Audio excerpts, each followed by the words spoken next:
Assalamualaikum warahmatullahi wabarakatuh. Perkenalkan, nama saya Isdiandra Saputra, lahir 1525 12 50 77. Nah, jadi di sini saya akan menjelaskan modeling kelompok saya. Nah, jadi eh, fondasi yang digunakan itu adalah fondasi gabungan. Nah, langsung aja kita lihat.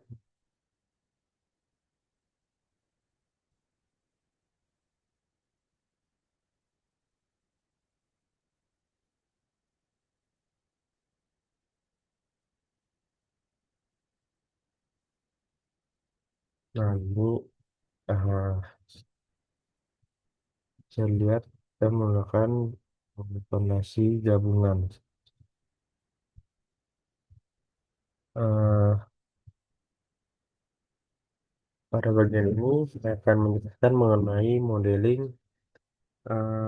struktur bawah, khususnya sistem fondasi yang digunakan pada bangunan ini. Nah, eh, fondasi yang digunakan pada bangunan ini, bangunan yang dirancang eh, gedung 10 lantai, sehingga membutuhkan sistem fondasi yang mampu menahan beban besar dan menjaga kestabilan struktur secara keseluruhan. Nah, jenis fondasi yang digunakan adalah fondasi gabungan. Nah, ini adalah fondasi gabungan. Fondasi gabungan. Hmm. Nah, ini fondasi gabungan.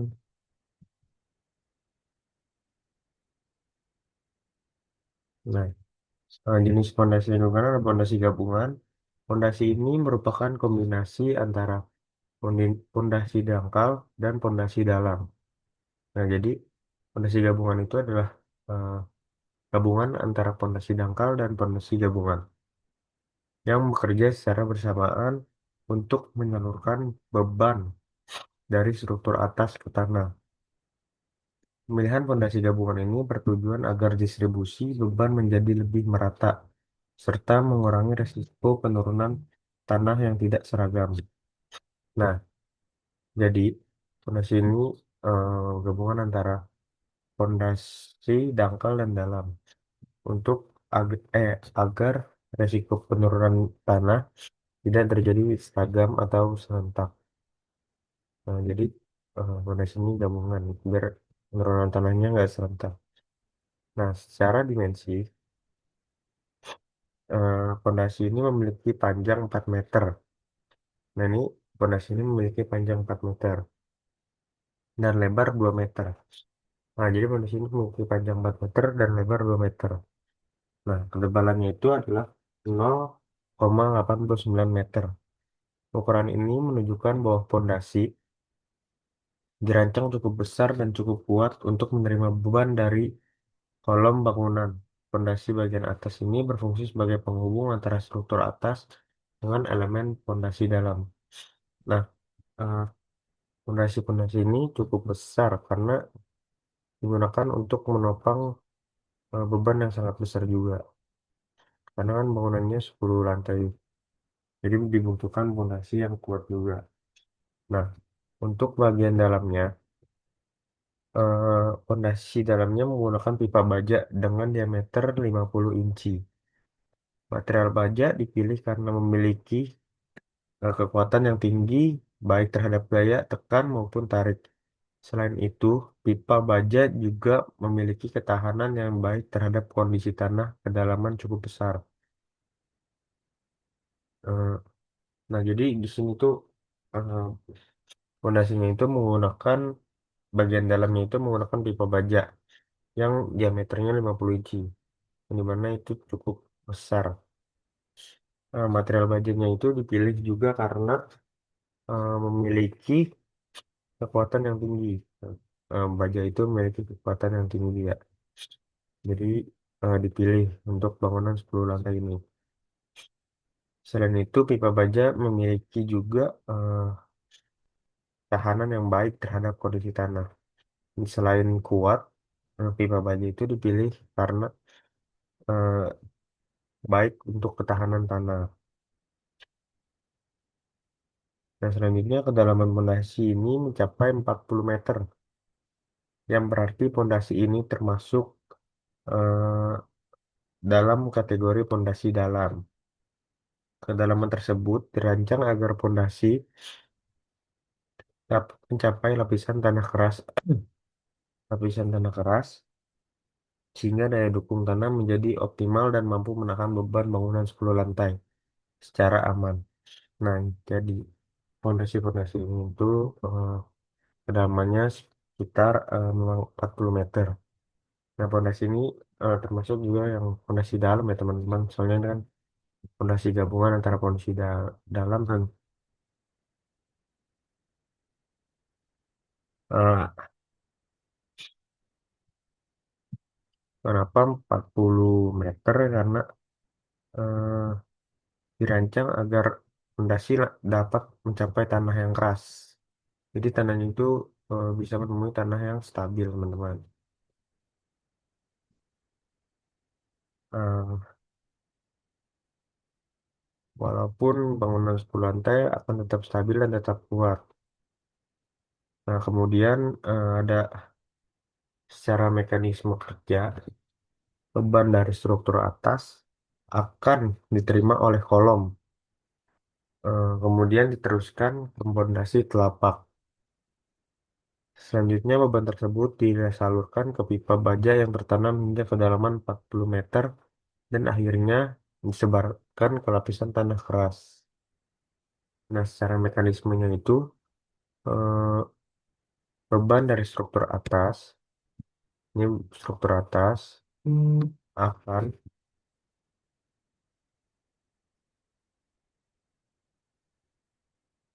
akan diterima oleh kolom-kolom ini, akan diterima oleh kolom-kolom, kemudian teruskan ke pondasi telapak. Selanjutnya beban tersebut disalurkan ke pipa-pipa. Nah, pipa-pipa ini yang udah tertanam 40 meter dan akhirnya disebarkan ke lapisan tanah yang keras di bawahnya. Nah, dengan sistem ini beban tidak hanya ditahan di permukaan, tetapi juga dialirkan ke lapisan tanah yang lebih stabil. Nah, selain di permukaan, fondasi-fondasi ini akan menyalurkan kekuatannya di lapisan tanah yang lebih stabil. Hal ini sangat penting untuk mencegah yang terjadinya penurunan berlebih atau kerusakan pada struktur. Nah, dengan demikian dapat disimpulkan bahwa modeling struktur bawah ini telah dirancang dengan mempertimbangkan jenis fondasi, dimensi material, serta kedalaman yang sesuai, sehingga mampu menjamin keamanan, kekuatan, kestabilan bangunan secara keseluruhan. Nah, itu teman-teman.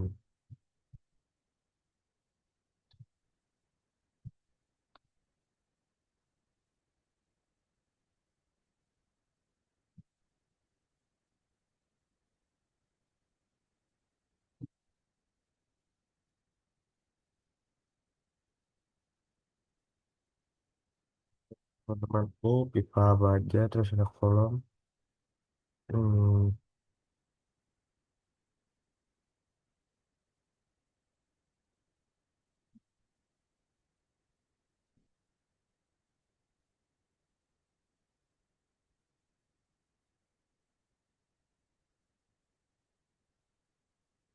Nah, pada tahap ini, fokus utama permodelan beralih ke struktur bawah, yang merupakan elemen vital dalam menjaga integritas struktural gedung 10 lantai.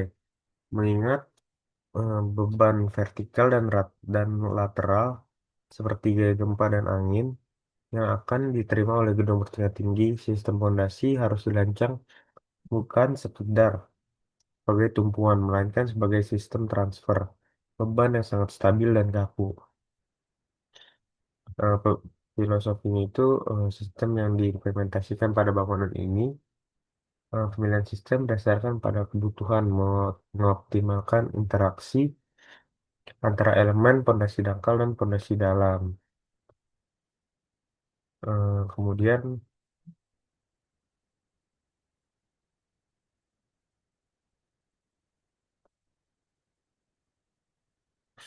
secara sistematis beban gravitasi dari lantai atas dikumpulkan melalui balok dan dialirkan ke kolom. Dari kolom, beban diteruskan ke pondasi telapak plat yang berfungsi mereduksi intensitas tegangan sebelum disalurkan ke pipa baja. Pipa baja kemudian membawa beban tersebut melewati lapisan tanah yang labil menuju zona stabil di bawahnya. Dengan mengalirkan beban ke lapisan tanah yang jauh di bawah permukaan, sistem ini akan memberikan jaminan bahwa gedung tidak akan mengalami penurunan eh, yang melampaui batas toleransi. Pemodelan ini memastikan bahwa setiap komponen, mulai dari dimensi plat hingga kedalaman tiang, bekerja secara harmonis untuk menjaga keamanan, kekuatan, dan masa layanan bangunan dalam jangka panjang. Nah, mungkin itu saja yang bisa saya jelaskan tentang permodelan ini. Eh, Sekian, terima kasih. Nah, kemudian saya akan lanjut tentang kuis yang ditanyakan di MS Teams.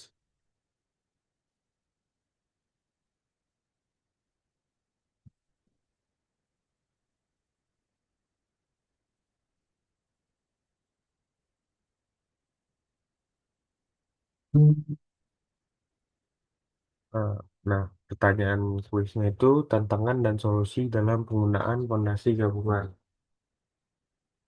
Nah, di sini saya akan menjawab berdasarkan apa yang saya cari dari sumber-sumbernya. Nah, penggunaan fondasi gabungan atau combined voting biasanya menjadi pilihan ketika dua kolom terletak sangat berdekatan atau ketika salah satu kolom berada tepat di batas tanah, sehingga tidak memungkinkan penggunaan fondasi tunggal. Meskipun efisien ruang, tipe fondasi ini memiliki tantangan teknis tersendiri yang memerlukan penanganan presisi. Berikut adalah rincian tantangan beserta solusinya. Nah, yang pertama ada ketidakseimbangan beban atau eksentrisitas. Nah, tantangannya itu jika beban dari dua kolom yang berbeda jauh, misalnya kolom interior berhadapan dengan kolom eksterior, tidak tidak terdistribusi merata. Titik berat fondasi akan muncul momen eksentrisitas. Hal ini menyebabkan distribusi tekanan tanah di bawah fondasi menjadi tidak seragam, yang berisiko memicu kemiringan pada struktur. Eh, Solusi yang diberikan yang pertama adalah penyesuaian geometri, mengubah bentuk pondasi dari persegi panjang menjadi trapesium. Lebar pondasi diperbesar di sisi kolom yang memikul beban lebih berat agar titik berat luas pondasi berhimpit dengan titik berat beban kolom. Nah, selanjutnya ada penentuan resultan. Memastikan bahwa resultan gaya berada tepat di pusat gravitasi telapak pondasi sehingga tekanan tanah bersifat seragam.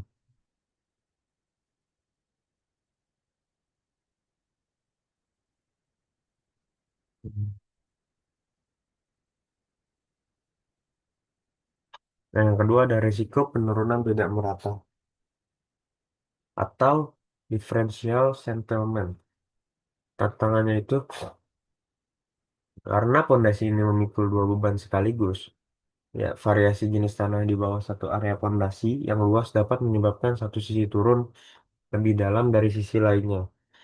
Hal ini sangat berbahaya karena dapat menyebabkan retak struktural pada balok mengikat. Solusinya itu yang pertama adalah analisis geoteknik mendalam, melakukan uji tanah di beberapa titik untuk memastikan daya dukung tanah konsisten di sepanjang bentang fondasi. Yang kedua adalah peningkatan kekuatan, mempertebal plat fondasi atau menambahkan balok penghubung yang kaku untuk mendistribusikan beban secara berlebih aku ke area yang lebih luas. Yang ketiga, tegangan geser yang tinggi. Tantangan pada area di antara dua kolom sering terjadi gaya geser dan momen lentur negatif yang sangat besar. Jika ketebalan pondasi tidak mencukupi, beton bisa mengalami kegagalan geser.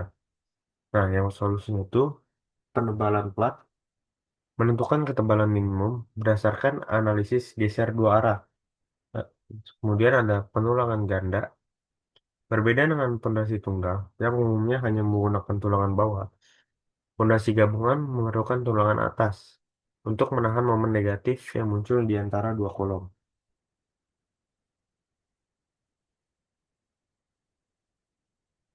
Nah, mungkin sekian penjelasan dan pemaparan dari saya.